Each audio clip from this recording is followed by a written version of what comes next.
Hi there, everyone. Continuing our series of podcasts about the various elements of opera and how they'll be experienced in our 2013 season, let's turn to the orchestra, one very important factor in opera that acts as a kind of glue that holds everything together.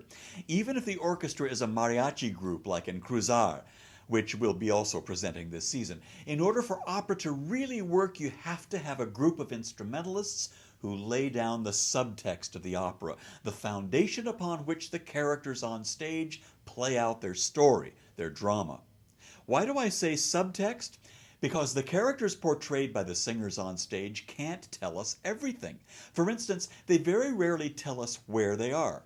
Sure, the set helps do that and the stage lighting, but the music that the composer writes for the orchestra goes a long way in giving us the physical and psychological atmosphere of the drama, placing us, the audience, in a sometimes very specific time and place. I think the opera that does that perfectly this coming season is the opera that's new to us, Murder in the Cathedral. The entirety of the opera takes place inside the Cathedral of Canterbury. The date is 1170, and it's dead winter. Our composer, Ildebrando Pizzetti, creates wonderfully evocative music that takes us almost immediately to that time and place through sheer musical means.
There's also an intermezzo dividing the two short acts of the opera prior to Thomas Beckett's Christmas morning sermon.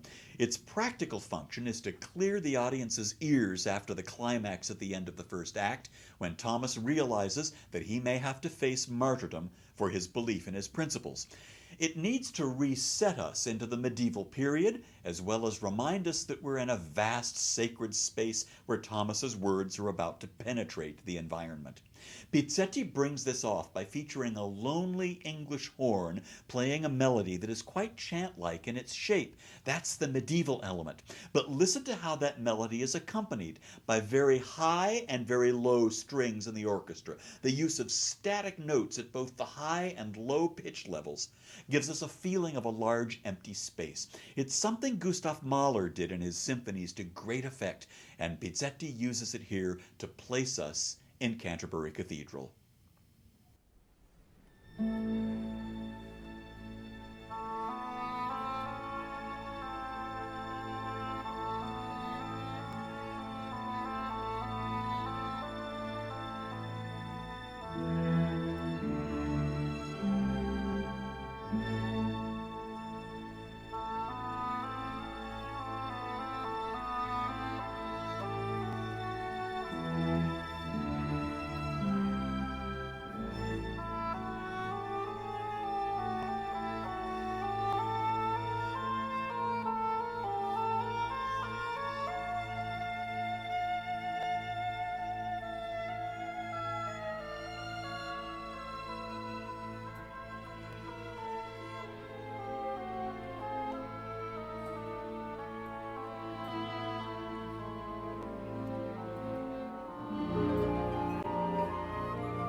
It shouldn't surprise us that Pizzetti uses the orchestra so well in order to give us a feeling of being there in opera. After all, he's simply playing homage to a tradition in Italian opera that goes back to its very beginnings. Giuseppe Verdi was a master at this as well, and there's no better example than the prelude to Aida, an opera we're producing in 2013 while the whole world is celebrating the composer's 200th birthday. This prelude has always mystified me. I didn't understand it for the longest time because it begins with a single melody played by the violins with no accompaniment. In doing this, Verdi emphasizes the harmonic ambiguity of that melody with no supporting chords underneath it. After all, that melody is slippery, it's very chromatic, and we have no idea as listeners where we are. It's wonderfully ambiguous. It's also played very, very softly, as if the composer wants us to think of as if we're looking at something very, very far away, in the distance, in the deep background. Well, isn't that a perfect way of helping us enter a world that's 3,000 or 4,000 years old? The world of the pharaohs in ancient Egypt? Listen.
The overture to The Daughter of the Regiment by Donizetti is one of those typical and delightful concoctions that composers often used for comedies, introducing some of the tunes that we'll be enjoying during the course of the evening.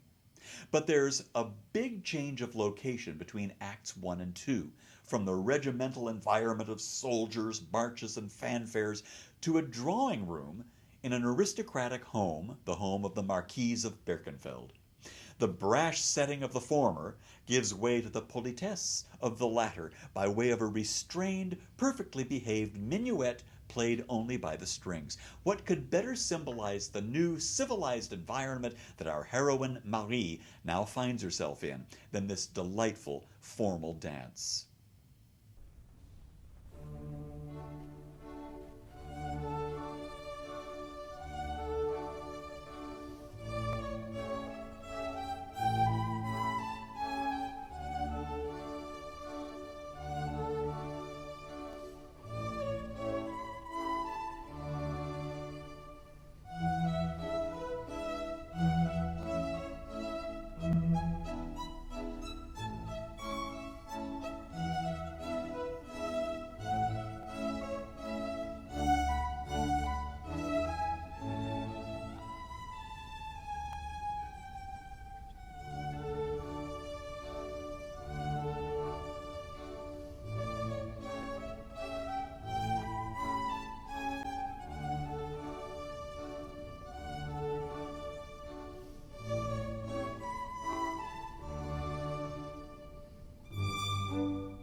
That's using the orchestra to its best advantage in opera, when a composer finds a way to place us immediately into a dramatic situation. Saint-Saëns does something similar at the beginning of Samson and Delilah.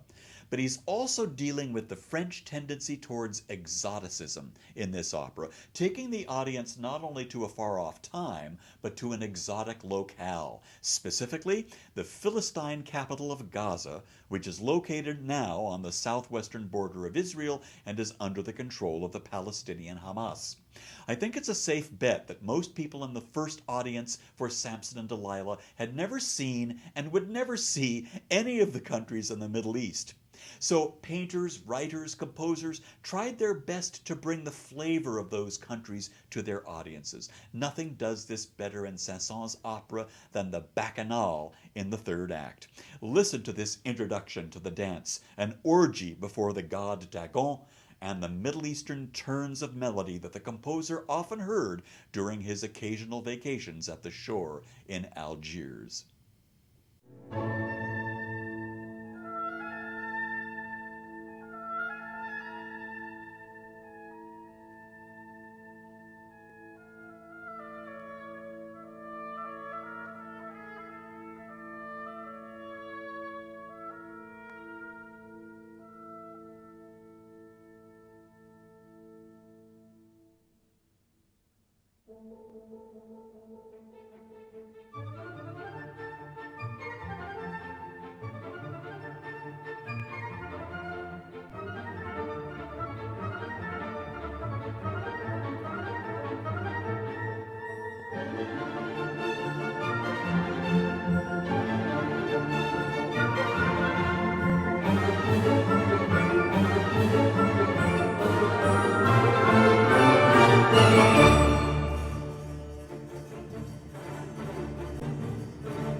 The orchestra in the mariachi opera, Cruzar, is not the traditional symphonic ensemble, but the traditional mariachi group, which has a quite specific makeup. I won't take time to do that today, to talk about it, but I'll save it for another time.